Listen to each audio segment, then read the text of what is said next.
This is Andre Chardin of the Crew Process and the Eaglesoft Field Guide on Facebook. You are listening to hashtag POD, Podcast of Dentistry with Dr. Panks.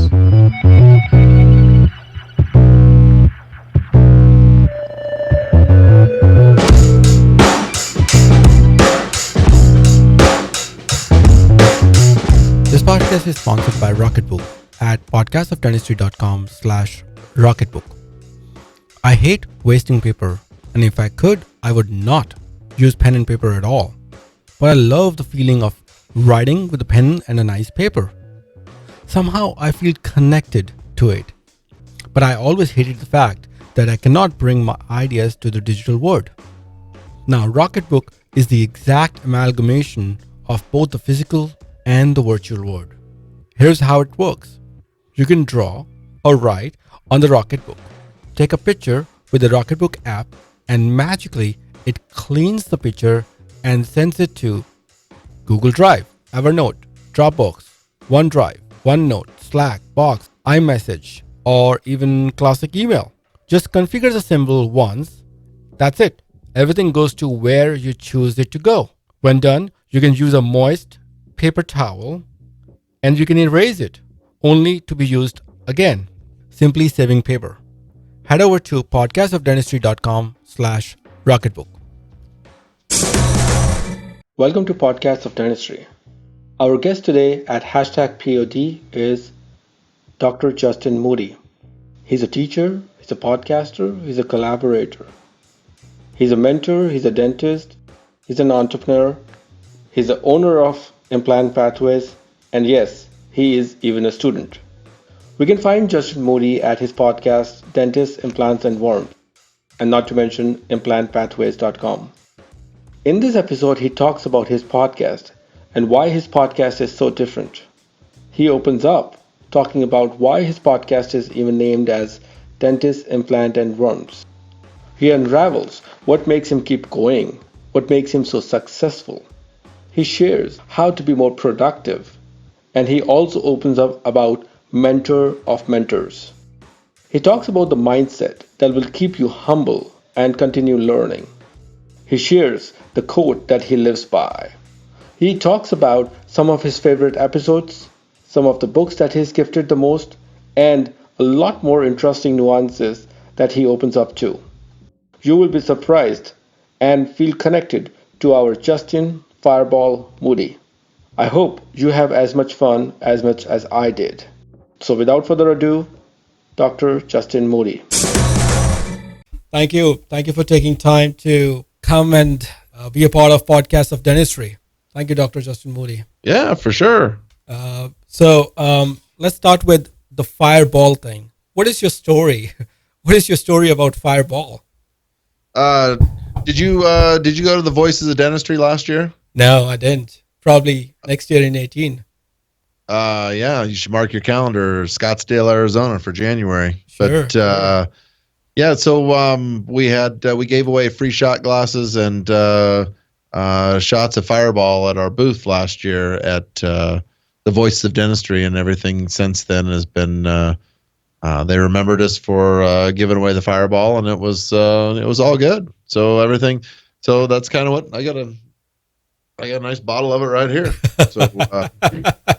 Yeah, I think I've always followed up the podcast with the idea of learning from the real people. There is a connection when you know people, when you hear them, and I think the podcast is the best way to make that connection. Would you agree with that? I mean, it's certainly one of those ways. Right. The podcast is, I tell people it's kind of like radio on demand. You can. Instead of having to listen to the radio to find out what is on the news, you can go to the show notes, you can peruse it. If it's a subject matter or someone that you don't want to listen to, then you don't download it, or you skip the episode. So in today's media, everybody has what's your drive to work? How long does it take you to get to work? Only 10 minutes.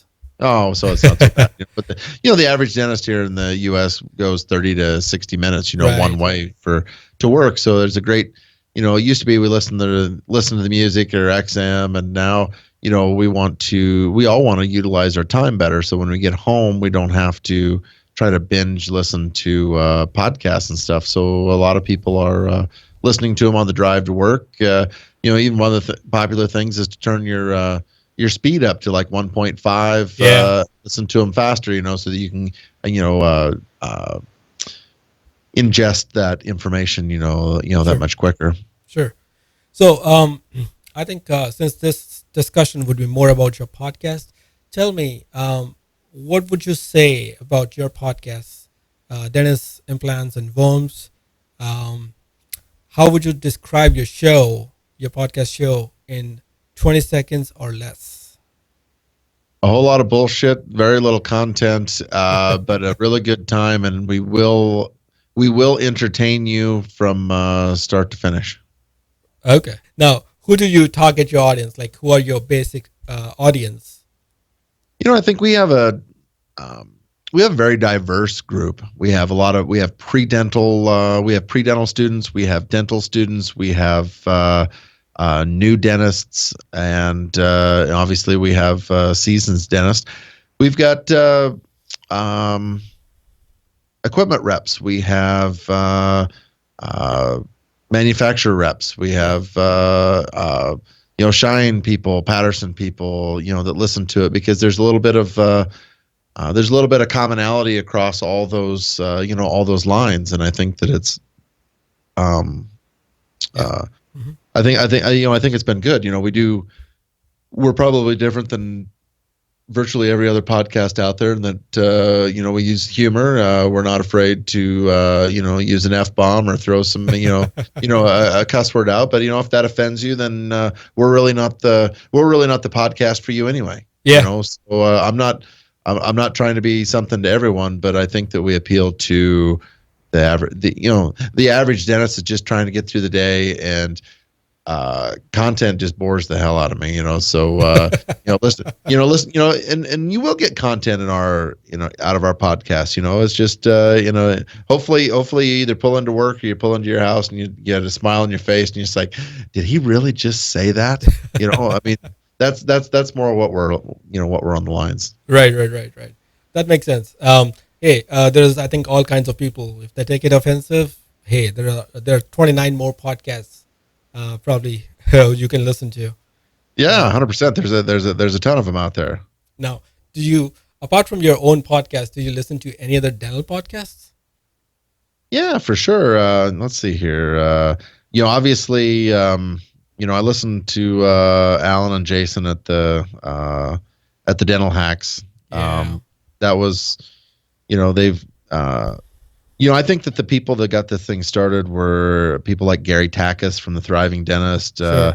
Howard Ferran is Uncensored, and then the Dental Hacks. I think if you were to take the three biggest podcasts out there, those definitely are probably it. You could also add Mark Costas in there with the Dentalpreneur podcast. Those are probably really like the four biggest podcasts. After that, who the hell knows where it's at.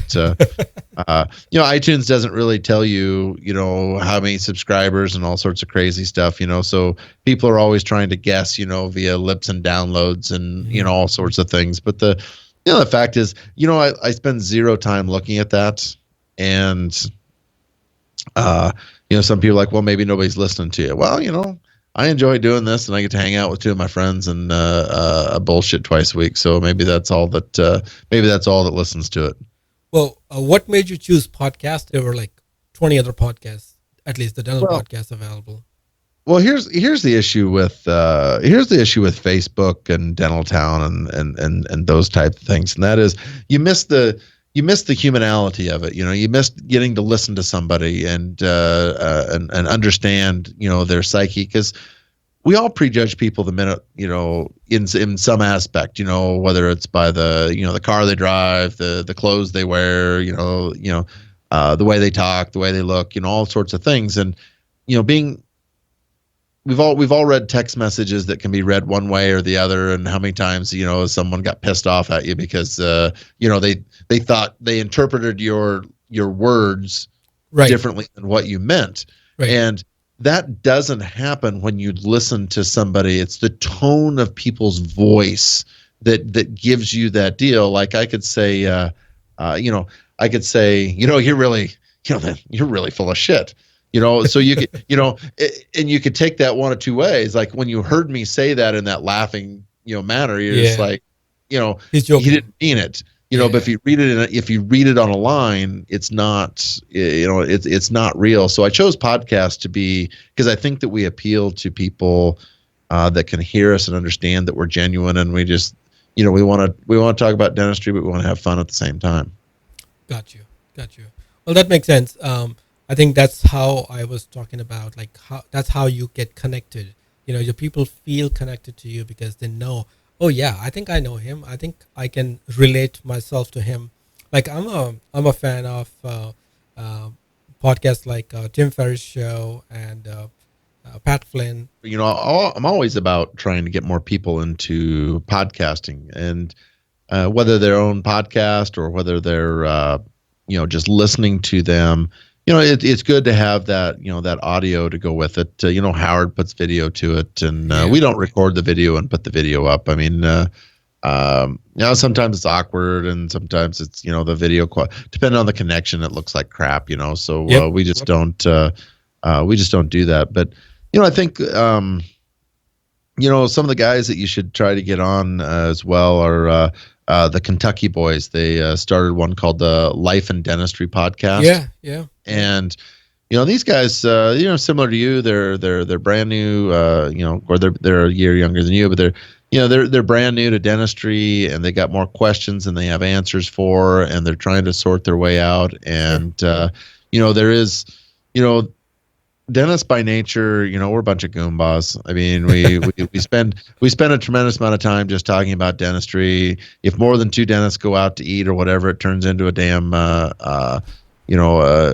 work session, whether you're talking about whatever. And I think I wish the general public knew that, because they only benefit when dentists get together and collaborate and try to make themselves better. Right. I don't see that happens in any other professions out there. So it's good to put all those pieces together for sure. Oh, well, I agree with that. As a matter of fact, I was listening to one of your podcasts with the Life in Dentistry. I forgot his name. And Luis? Yes. I think the last episode you had when he plays some 40 screws, as he said. Yeah, he dropped some serious screws. That's correct. And I think that, who you've podcasted have been, excellent pods and excellent guys. I've had both of them on my podcast before. So there's some commonality out there. And part of it is to, is to get something out of it. I learn from everybody that I interview, and a good chunk of what I do is teaching. I'm still a clinical dentist. I work Monday through Friday. I'm a 5-day-a-week guy, unless I'm out, lecturing or doing a course or whatever. And I find the interaction with people important. So many people think that dentistry and continuing education is going towards online. And, don't get me wrong, there's plenty of great online courses out there. Hell, I have, session 1 of our Implant Pathways online, but it's also, 16 hours of the stuff you don't need right away to travel all the way across the country to listen to. Right. Like part of our session 1 is pharmacology, implant rationale, bone physiology. Like you don't need to fly across the country and sleep through a lecture, that you could have read about, or you could have watched, one of our 16, online sessions. But, when we actually get to see people in session 2, the first time we actually get to interact with them, like that's a deal breaker, because you get to see that person is real. You get to interact with them, before the course, during the course, after the course, out to eat afterwards. And then for me and my partner, Mike Frymouth, it's about the mentorship that goes on afterwards. It's about answering the emails and getting text messages of issues that are real time, because so many people, and myself, I have more questions than I have answers for. People look to me for questions, and maybe in the world of implants I've got more answers than questions, but I also go to every implant meeting that I can. I continue to take hundreds of hours of continue education because I don't have all the answers, and nor will I ever. But if I can make myself the best I can be and impart that onto others that want to learn, then it was worthwhile. Right, right. Now, coming back to your podcasting, there are two more co-hosts, like Gabe Olson, right? Yes. How did you end up finding your co-hosts? Well, Gabe's a good friend of mine. He works for one of the leading dental supply companies. That's how I met him 10 plus years ago.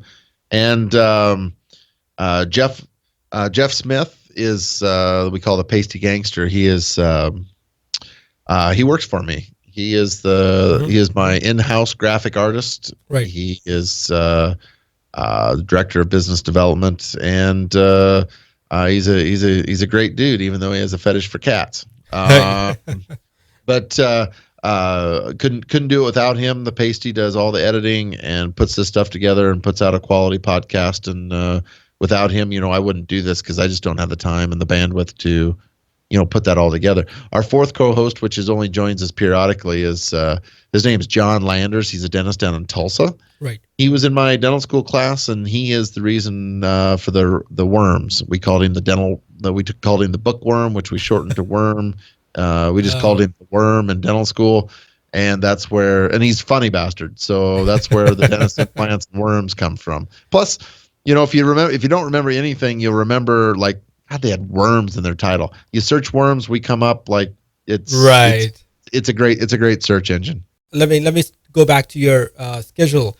Now, how do you handle so much? I was reading about you, and you said you have own multiple offices. You're doing the podcast. You're doing Implant Pathways as your course. You're obviously practicing Monday through Friday.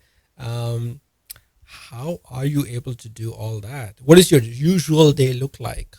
My day, so my day starts. I am at my desk at 5:45 a.m. every day. Mm-hmm. No, and I'll tell you, from 5:45 to 7:30 is my time. Okay.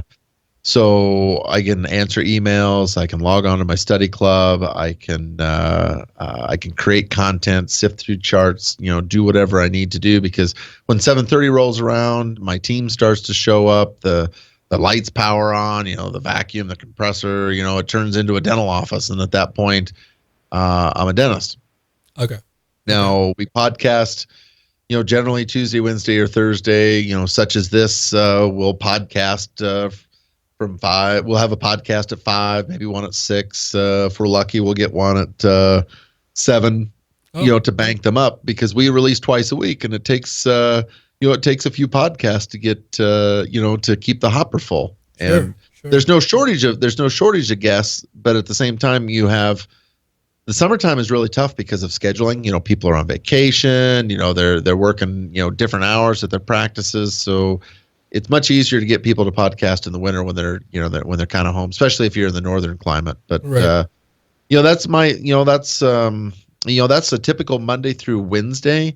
Now I have 6 general dentistry offices. I only practice in 2 of them. So every other Tuesday I travel down to Nebraska and I work in those offices, just placing implants.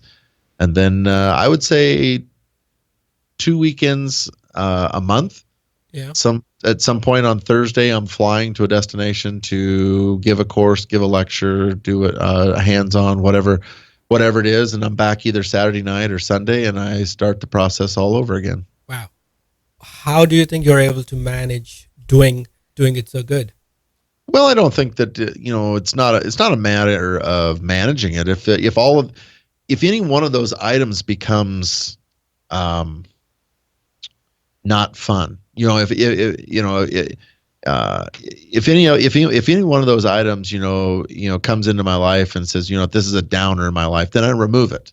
And, I enjoy work, and I enjoy getting to know people. I enjoy the business side of dentistry. I love teaching, and sometimes things give, but, my family will travel with me, and, I have one son in college, so he stays pretty busy. I have one that's going to be a junior in high school, so I'm only 2 years from being empty nest. So when I'm empty nest, the schedule completely opens up because I don't have it's just my wife and I at home. Right, So, right, right.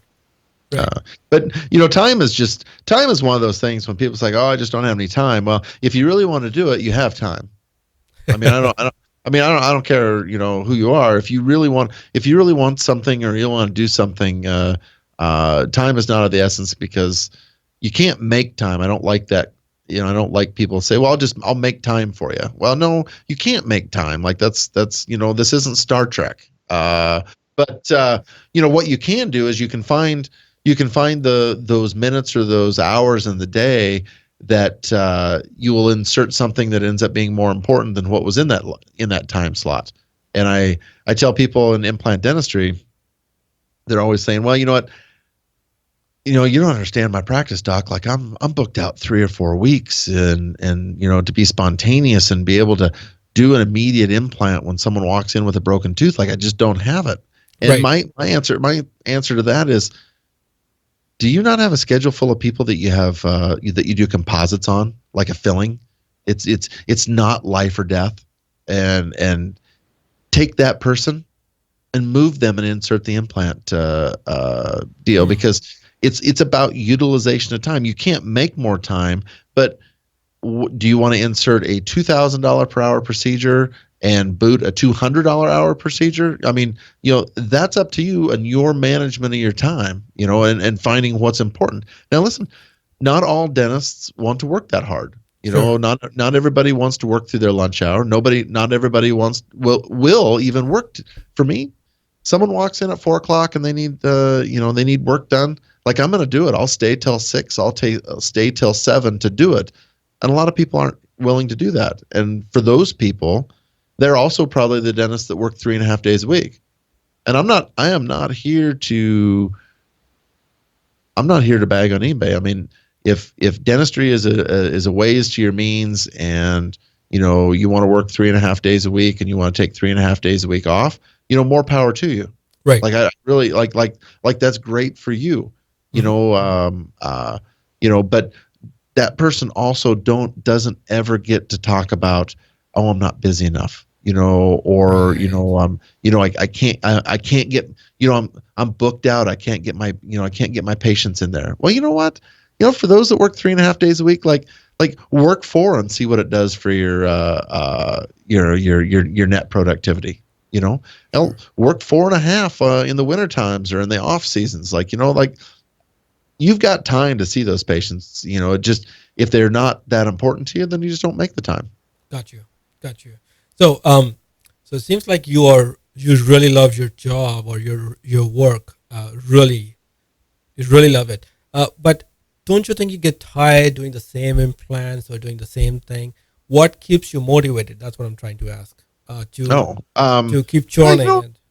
The implant dentistry, I think, is different than. I think implant dentistry is different than general dentistry in the fact that if you're into composites and crowns, Right.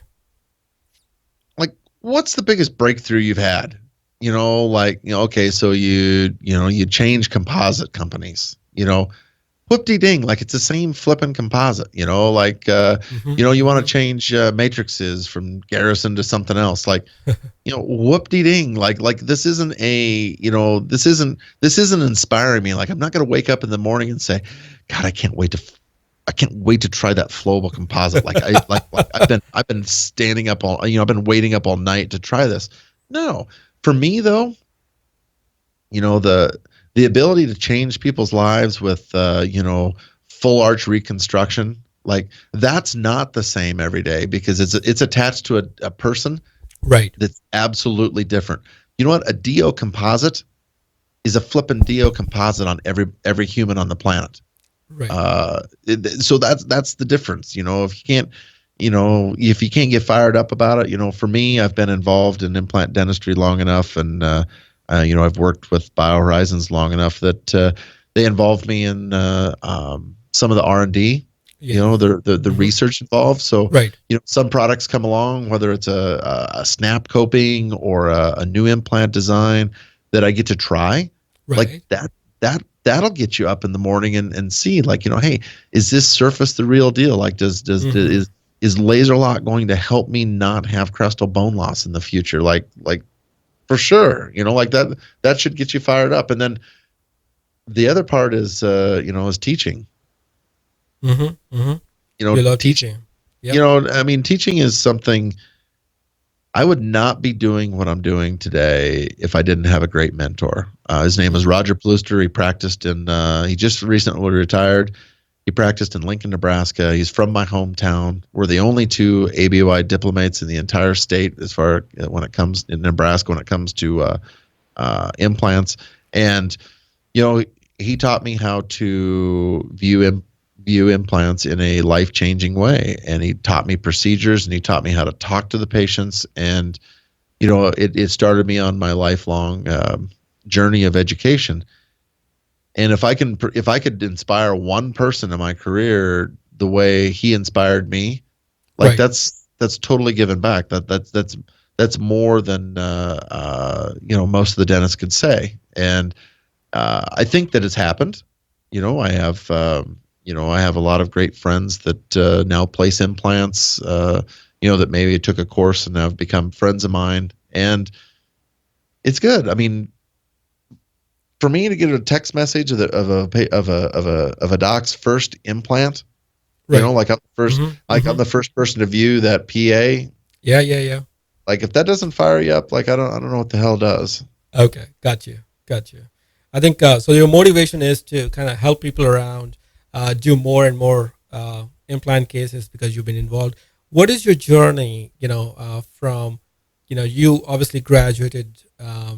The day you graduated from that day to now, where all did you have your studies for your implants done? I know you went to Dr. Carl Mish's course. You went to Dr. John Koi's course, and I'm just trying to find what are your milestones to learn all the implants, which made you reach where you are right now. I mean, I have. I wish that I would have had. I wish my mentor would have pushed me harder, you know, at the very beginning. But at the same time, I'm not sure that I was ready, like the dentists are coming out today. But you know, I graduated dental school, went back to my small little hometown, just became a general dentist in my small community, and it was so removable heavy that I was like, I cannot and will not place, you know, all these dentures and partials the rest of my life and have these, you know, teeth break and have ill-fitting dentures because the patient thinks your dentures are shitty when in fact they have no bone and they have, you know, nobody's Right. going to be able to make them anything like that. So my mentor said, you got to go take Carl Mish. And my partner, Mike Frimus, mentors the same individual, Roger Plooster. So when we headed out to Mish, we actually ended up sitting next to each other on the plane completely by coincidence.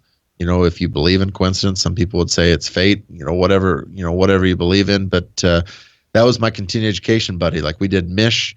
We couldn't stop. As soon as we were done with Mish, we started a maxi course. We started doing the AAID maxi course, which was, once a month for 10 months. We flew from Nebraska and Colorado all the way to Atlanta, Georgia. The course was Thursday, Friday, Saturday, Sunday. So I had to travel on Wednesdays. So I took, Right. I'm a 5-day-a-week guy. So I took Wednesday, Thursday, Friday off 10 times. That's 30 days. Like, that's like taking a month and a half off of your practice in the course of a year, which is not just the loss of the revenue, but the commitment to the course and the travel and stuff. But I never thought about it because the info we were getting so good. We went to John Kois's, all of which we ended up, receiving credentials through all the organizations. Right. We finished John's deal up. We became mentors there, and it's still off to the races. The big types of courses like that, I don't really have anything that that's out there to take. But I certainly, at every AAID meeting or ICOI meeting, like, I'm sitting in there, I'm learning from the people that are up on the podium, and just humbled because you can't. The minute you think you learned everything and Right. You think that you can Mhm. teach somebody what you've learned like the world's passed you by. Right. I understand. So, what would be your advice for somebody who's a new dentist, like graduated like 3 to 5 years ago? Um, how should he start working into getting into implants and get more and more confident? Yeah, you just have to you got to get out and place them. You got to take a good course. The difference between what many people call a weekend warrior course or a what I would call a manufacturer supported course is Right. that the manufacturer puts on a course for a Friday, Saturday, and gives you enough. It's kind of like dental school. They give you just enough information to be dangerous, but they need you to buy a motor and a kit and a bunch of implants and get after it. And parts of it are true. Like you do need to go out there and get after it.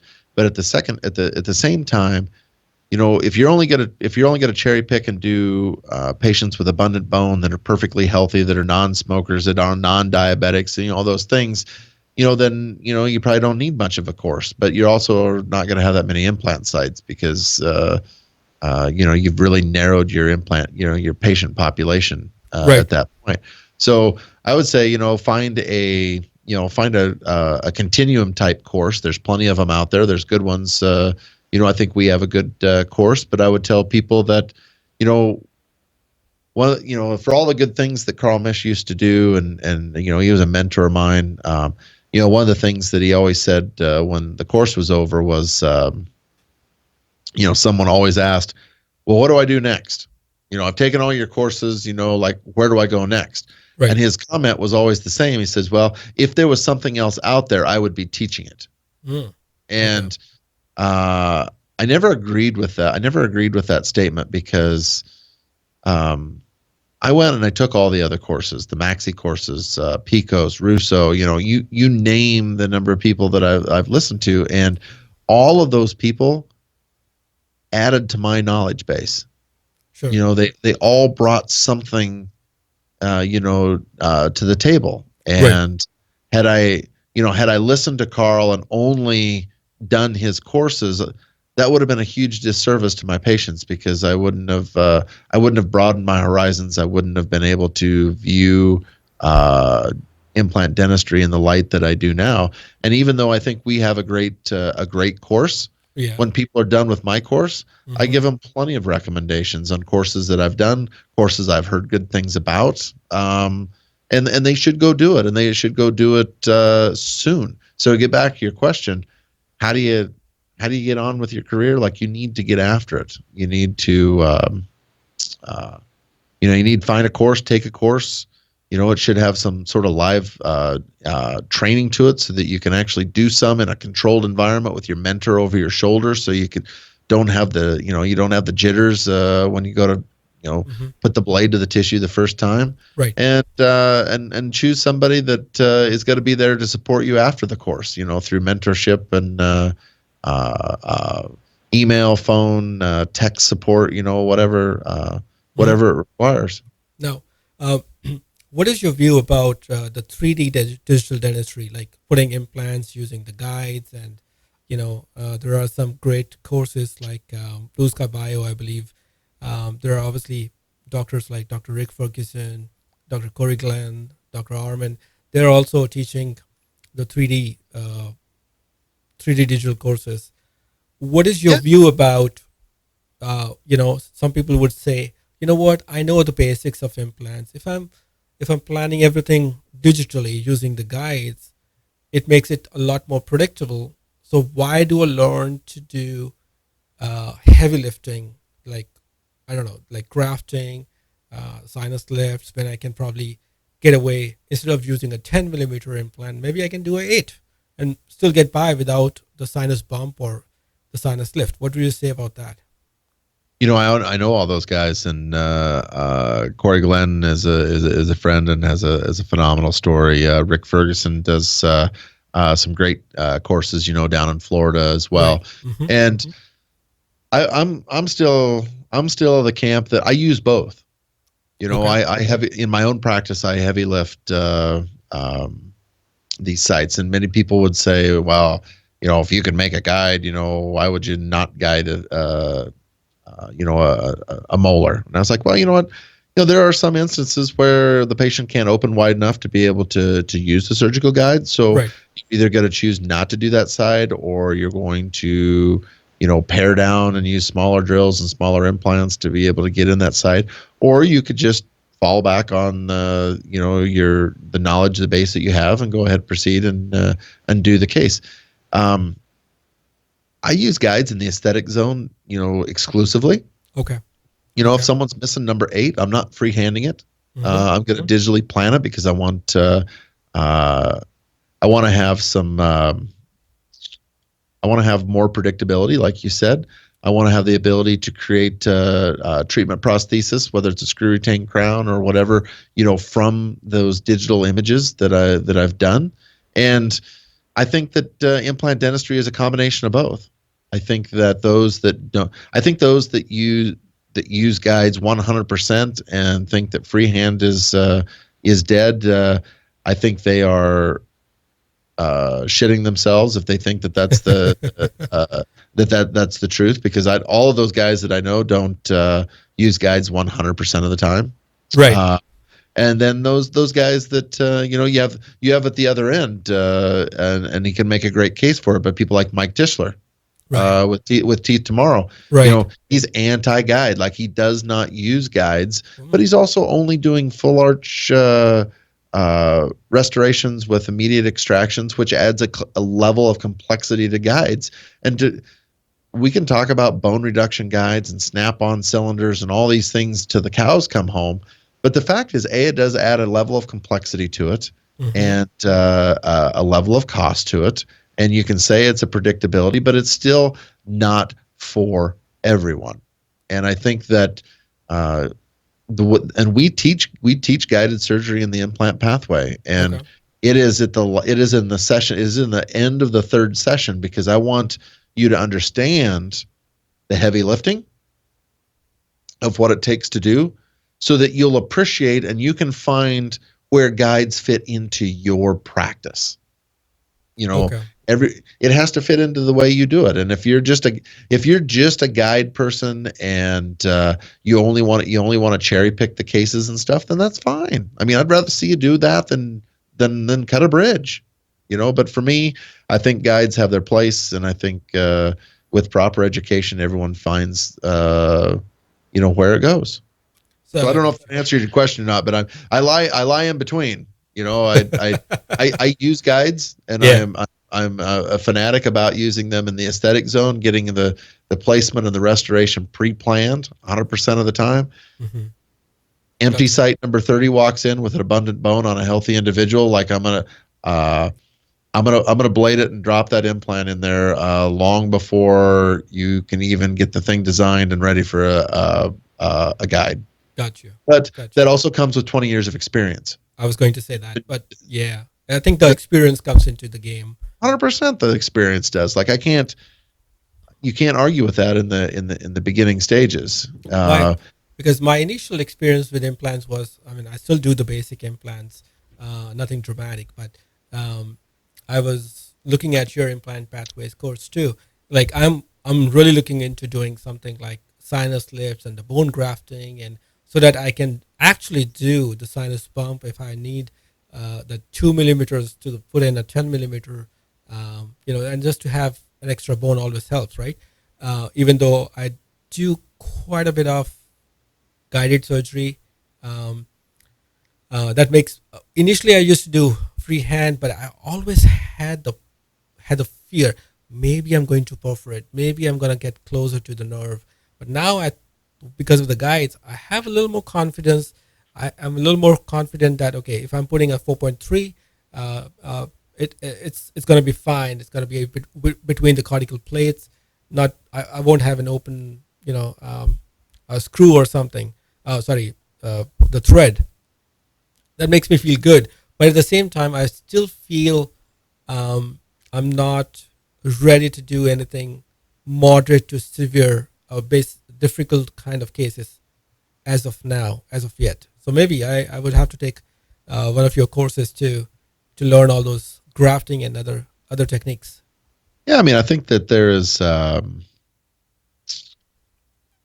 there's a place for those that want to do the easier cases and refer the harder ones out. And there's nothing wrong with it, man. It actually shows good clinical judgment when you know where your skill set is and where you can perform at a high level at and where you're on the edge. And experience will bump your high edge up. The more implants you do, the more comfortable you get it. But there becomes a point in most implant dentists' career where you either decide you're going to stay at your skill set and you're going to offer this to the patients and you're going to send the other things out, wherever you go, or you say, you know what, I want to leave. I want to keep it all in-house. Right. And I need to learn how to do that. And the only way that you can look at any edentulous site on any human and say I can treat it with an implant is you got to get good at grafting. Gotcha. That is a modality of implant dentistry that has to be addressed, and those that want to do more implants have to do more grafting because so many sites walk in the door and they're not candidates. And how do we make them a candidate? I mean, there's only two ways to create a ridge to be a candidate for it. One, you can mow the bone down. You can reduce the height of the bone until you get to a base. Yeah. Not everybody in the maxilla has that. Sometimes in the mandible there's the nerve, so you're not going to do that. The only other way is to graft it. Mm-hmm. Is to add to the scenario, and all of which have their own complexities to it. Gotcha. So if you want to look at someone in an implant only manner, then you need to be able to graft. But it also comes in time. Sure. Now I know we've been moving away from the podcast, but let's go back to your podcast, Dentist Implants and Worms. What is your favorite episode, if you have any? There's so many episodes. Like we're up at 130 or whatever episodes. Right. I don't know. Lance Timmerman has one of my favorite episodes where we actually pulled. I don't know if you've listened to it, but we actually went on his website, on his Google, and started reading the negative reviews on air, and it was funny as hell. Like he was such a great sport about it, and we'd read one, and then he would say, "Oh, that crazy bitch, she did this or that, And probably one of my funnest podcasts. They've all been good. Some of them are more. My favorites probably lie more towards the humorous ones than they do the serious ones. But we've had some with great content, and I can't. I know. Dr. Timmerman, he is a funny guy. I followed him for a while too, and I think I said I think he was in somewhere outside US, and he was talking about who can have a beer with me. I think he was in London or. He was over at the IDS in Cologne, Germany. Yeah, yes. Yeah. I was like, yeah, man. I would just take anything. I would just do anything just to meet you. He's a funny guy. I mean, his all comments are like, as you said, he's a very sporty guy. He didn't mind whatever, and I've always followed him. I think he'll be a very funny guest to come on some podcast. So just Facebook message that crazy bastard and tell him to come on, and tell him I talked shit about him, so he'll have the opportunity to get even with me. We talk shit about him almost every podcast we have, so it's all it's all good. Yeah. And I would encourage you to come down to the Voices of Dentistry in Scottsdale in January and meet all these. You can meet all these people in person. Bring your gear. Grab the people that you haven't podcasted and get them to sit with you. Like it's right. It's super fun. I mean, it's just it's crazy fun. Now, as I said, I'm not sure I told you that, but I am kind of a big fan of Tim Ferriss, so I have some questions which are inspired of his podcast. It could be as long an answer as you'd like it to be, but or as concise as you want it to be, right? So, sure. The first one would be, what are the best practices that you have which makes you so successful? I got a few of them. A couple of them is show up on time. Like go to work. Okay. Maybe I'm just healthy. Maybe I have a work ethic from growing up on a ranch, but I've been doing this over 20 years now. Well, 20 years and a few months, and I've never missed a day of work. Oh, cool. I've never called in sick. Now, the airlines have caused me to miss a day at work here and there. Okay. Not being able to get home on a Sunday or whatever. But I've never let my team down or my patients down by having something that was in my control. Now, I've also never been sick enough to the point where I thought that it would be detrimental for the patients for me to come in. But part of it is like get up and go to work. And one of my other best practices is you got to have a morning huddle. Okay. You got to get your team off on the right foot every morning. And so many people use the morning huddle as a bitch session or a gripe session from what happened in the day before. And one of my best practices would be to tell you this. Do your team meeting, and you should talk about 4 things that went right the day before. Like, just talk about 4 things that went right, and then 1 thing that you need some improvement on. Okay. That's it. Everyone leads with all the crap. So what happens when the team meeting's over with? Like, everybody's pissed. They're mad at so-and-so, or they're upset that they got called out in front of them, or like, that's not leading by example. Like start out and tell them what they did right, because you got through work yesterday, and the fact that you got through work yesterday means a lot of things went right. Sure. Now, so maybe somebody didn't get someone back in time, or they didn't get a pano, and the patient was could have had one done at the end of 5 years. Like, so what? Just say, hey, these 4 things went really well. Like Mrs. Jones committed to the treatment that we'd been hounding her for 6 months. Yeah. Great job. We met our goal yesterday. Awesome stuff. Missed. And you can end by saying, missed a couple panos and in hygiene. We'll do better on that. Who cares? But they know. Like, just mentioning that, they know that right, and that it was important to you to mention, yet you didn't beat anybody up and pick on anybody. And I don't know how many times I've been into somebody's office and we talked about, I listened to their morning huddle, and it's not like that. Like, you should build the team up in the morning.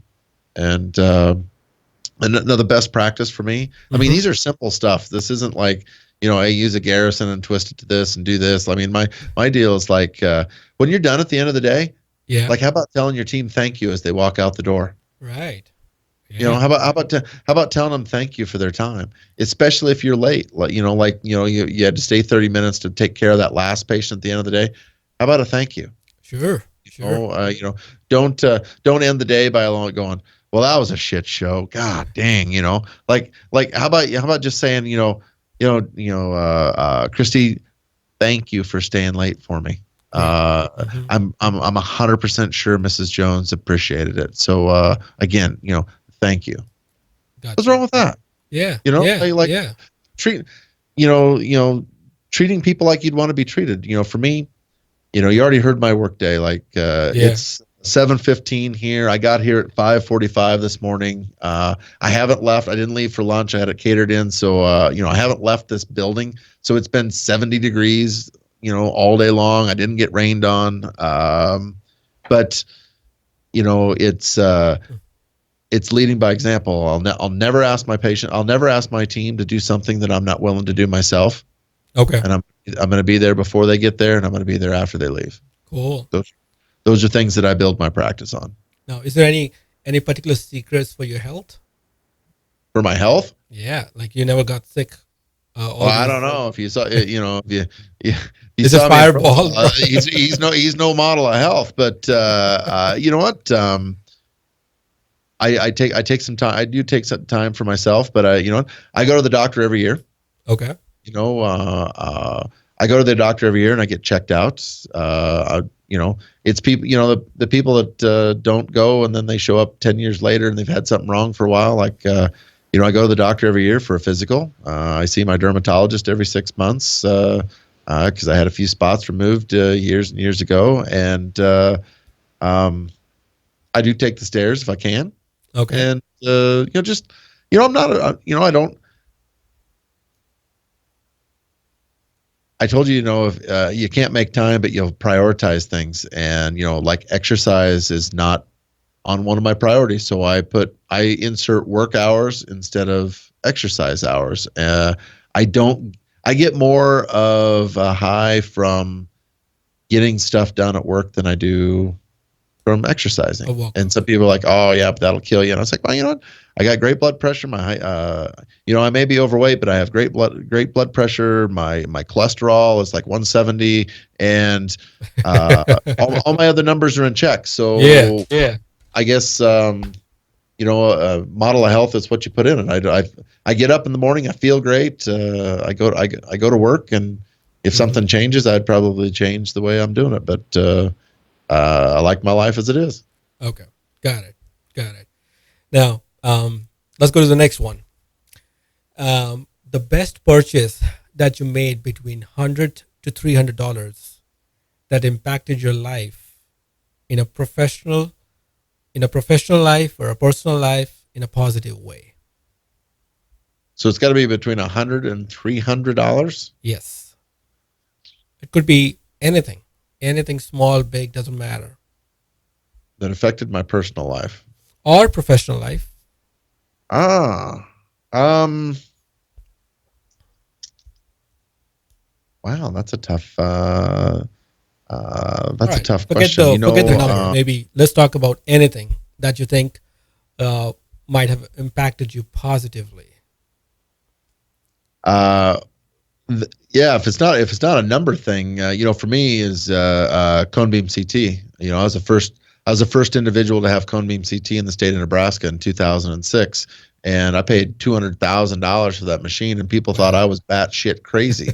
But that machine still sits down there and works every single day of the work week.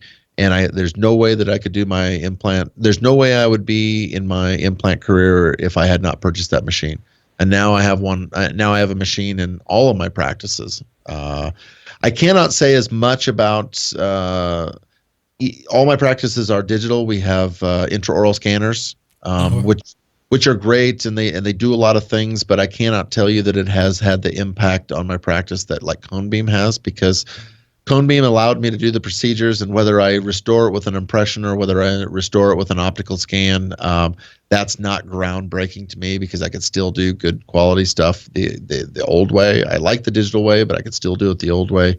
But that's for me, cone beam has been probably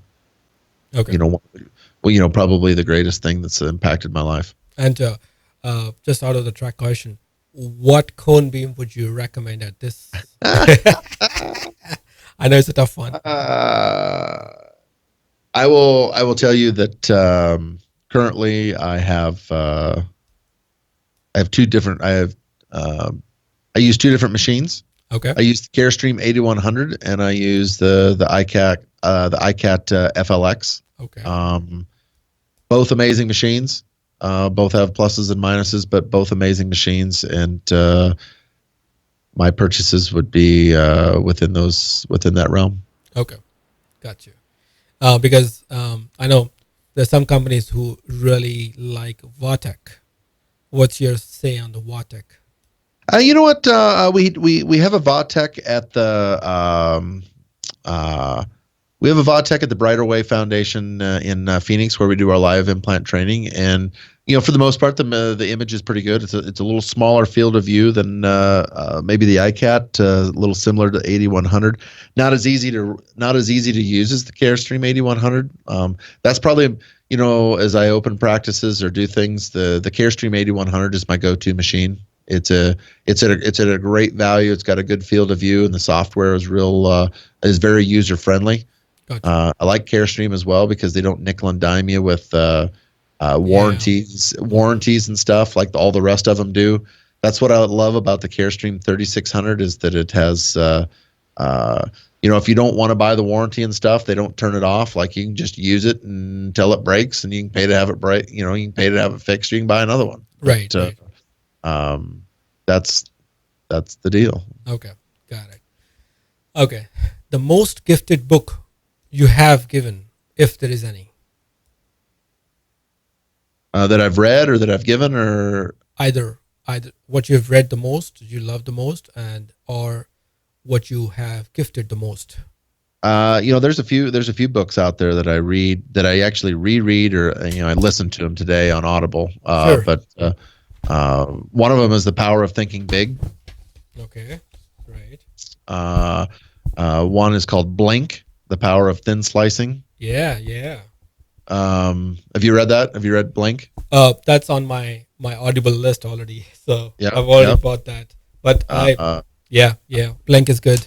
Yeah, The Tipping Point. Tipping Point. And Raving Fans. I give the book. I think it's Malcolm Gladwell's book. It's called Raving Fans, Mhm. and I give every one of my new employees that book when they come in. And one of them is, we are in a customer service business, and Yes. if you are not creating raving fans, Yeah, then your business is going the wrong direction. gotcha. Pumpkin Plan. That's a great book. It's called The Pumpkin Plan. Yes. For the podcast of dentistry, there's a link called podcast of dentistry/books, and you can get all the books which are recommended by podcasters right in there. I'm gonna add these if there is anything which is not written there. Perfect. Yeah. Perfect. So for all your audience and my audience, we can all use that links. One more. What do people never ask you that you wish they did?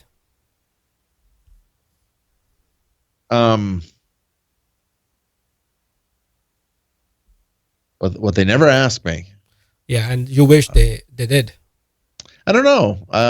Most people, I've been interviewed so damn many times. I think, they ask me about everything they want. Sometimes, sometimes they forget to, ask you why you do all this, and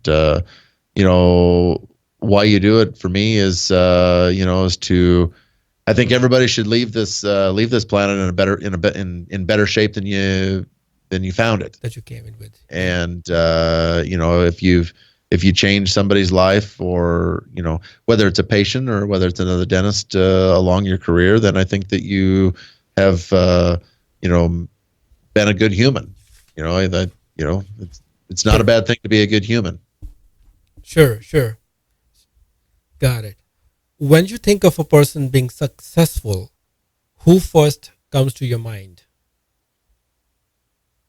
A successful person to me has a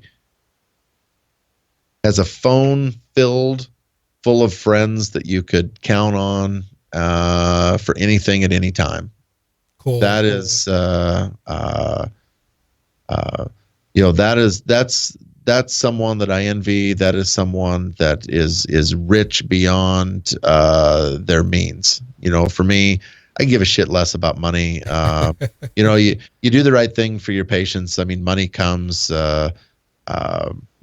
Unfortunately, we need money to make the world go around, and so forth. But it's not my motivating. It's not my motivating factor. If it was just about money, I'd just grind it out, and drop screws everywhere I can, and do that. But the friendships that I build through teaching and through social media and meeting people. I'll tell you, the power of social media is I was and my family got to experience this as well. Sunday night, we're in the Phoenix airport coming back, and a guy came running up to me in line. I'm getting close to boarding, and he goes, "Hey, you don't know me, but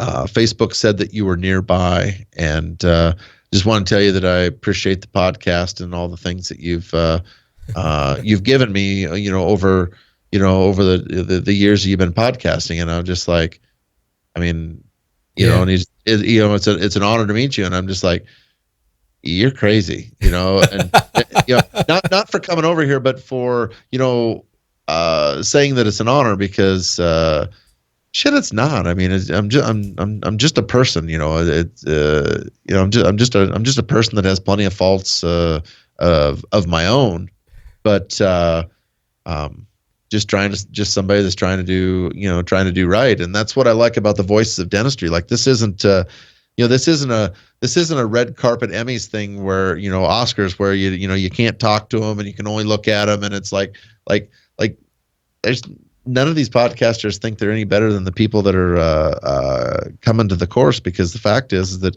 we wouldn't do this if people didn't listen to our damn podcast. So that's my deal. You want to be a successful person, has a good balance. A successful person has a ton of friends, has good balance, and spend some time with them, spend some time with their family, and work and works hard, because I think it's important to work hard. Great. Now, but you still didn't tell me who would that be among your friends. You yourself, did you think somebody who kind of defines as a successful person the way you described it to me? Yeah, I've got a number of people that I would consider successful in those realms, and the majority of them are friends that are friends with me already. Sure. My partner Mike Frymouth, and my best friends in life from kindergarten, Damon Bass and Kurt Rising, and I look at my wife, and she has this incredible group of friends and colleagues, and no drama, and I surround myself with. Here's the deal. I surround myself with people. I surround myself with people that meet my definition of successful. Gotcha. And those that don't meet them, it's not that I dislike you. I just don't have time for you. We talked about prioritizing your time.